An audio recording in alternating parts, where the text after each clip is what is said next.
So today we will be talking about teenagers and friends. Yes. So teenagers and friends goes together like bread and butter.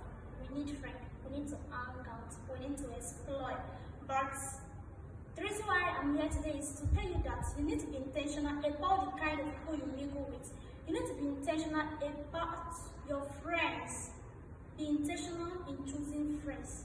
Okay? So this story, I heard this story from my own very sister. So I'm not cooking anything. Like, there is a particular girl who mingle around, who choose some wayward girls as a friend. So, but she's innocent. She didn't used to follow them to club, party, whatever. But there's this particular day, she has been resisting it since they have been telling her rather. So, on this fateful day, they lure her. They make sure that she followed them to that nightclub that particular day. And unfortunately for her, she went, not knowing that she was set up. So she was raped by 5 guys. You can imagine that, how terrible that was. But we need friends, no argument about that. But choosing a friend, you know who you are, then choose the right friend.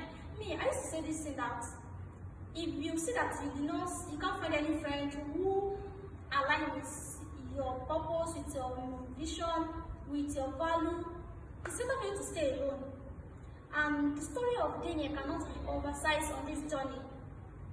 The people you mingle with, because Daniel, the kind of people in his cycle help him to navigate throughout Babylon, throughout that hard season of his life. The people in our cycle help her to do that. So choosing a friend intentionally is so important as a teenager. And Yoruba says, whatever you don't want to take in, don't bother to smell it. You're saying, oh, after all, I don't do that. After all, I didn't join them. But you are their friends, so one day they will influence you. You don't know how power and the influence of friends are. So be intentional about the kind of people you want in your cycle. It's not necessary that there are many. If you see only just 2, 3, it will be of good help than you just following the crowd. Okay? So be intentional. Don't make mistakes that can be avoidable. Yes, because there are some things that can be avoidable that you can live, that you will not suffer for if you can choose the correct friends. And I pray may God help us in Jesus' name. Bye for now.